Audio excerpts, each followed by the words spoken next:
I hope you'll stay with me a little while, because this is the story of how I learned to bend, break, and still breathe. A story of silence, dignity, and the day I learned that people can mistake kindness for weakness. But life has a way of showing the truth. My name doesn't matter very much. Just call me Mother, because that is what I lived my life to be.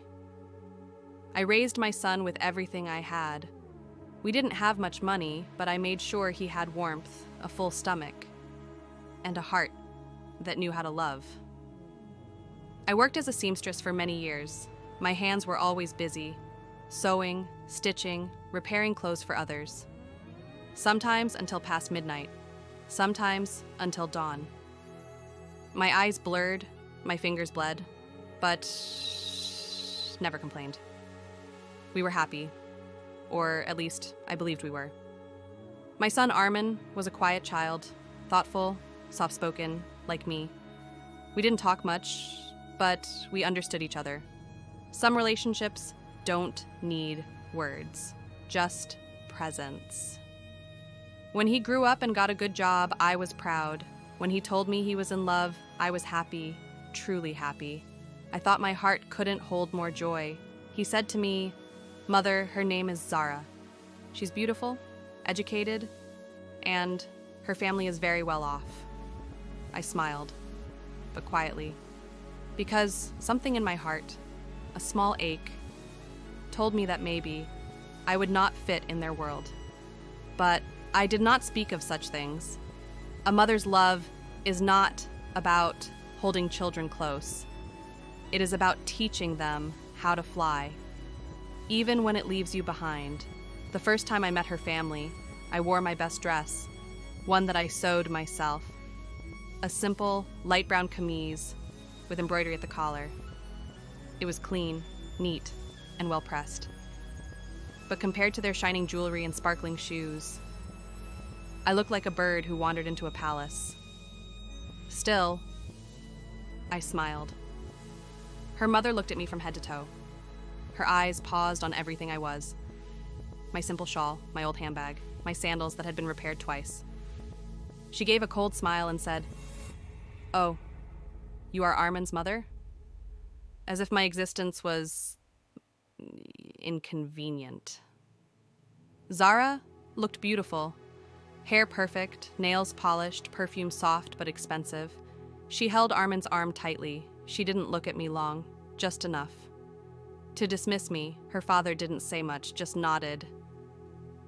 Business men have eyes that measure things.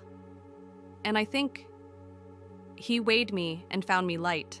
The table was full of dishes I had never tasted, food that shimmered like decorations. I was careful how I touched the spoon, how I sipped the soup, how I placed the napkin. Silence sat with us at that table, silence louder than words. Her mother asked, "So, where do you live?" I answered gently, "In a small house, on the old street near the market." She frowned.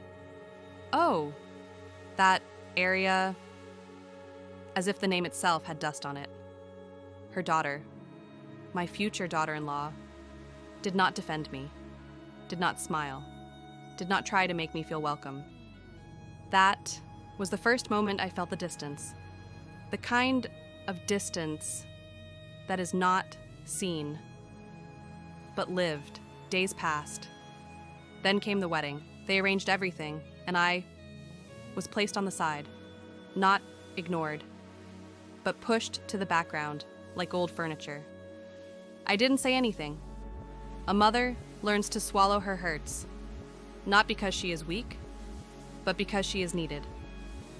After the wedding, they moved into my house, only for a short time. Just until they found something better, they said. But that short time was enough to show me everything.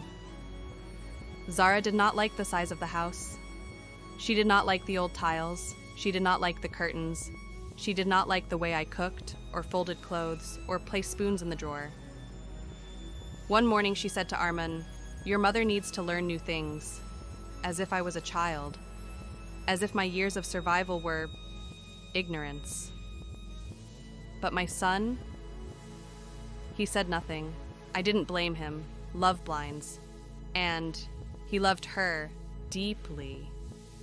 So I said nothing too. When guests came, she pretended to be kind. She held my hand. She smiled and called me Ami.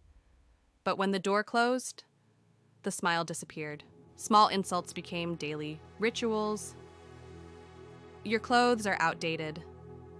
Don't speak too much when my friends visit. You don't understand modern things. I nodded, I listened, and I endured, because sometimes silence is the only shelter dignity has left. Months later, her family invited us to their home for dinner, a large, shining house with mirrored floors and crystal decorations, the kind of place where silence echoes.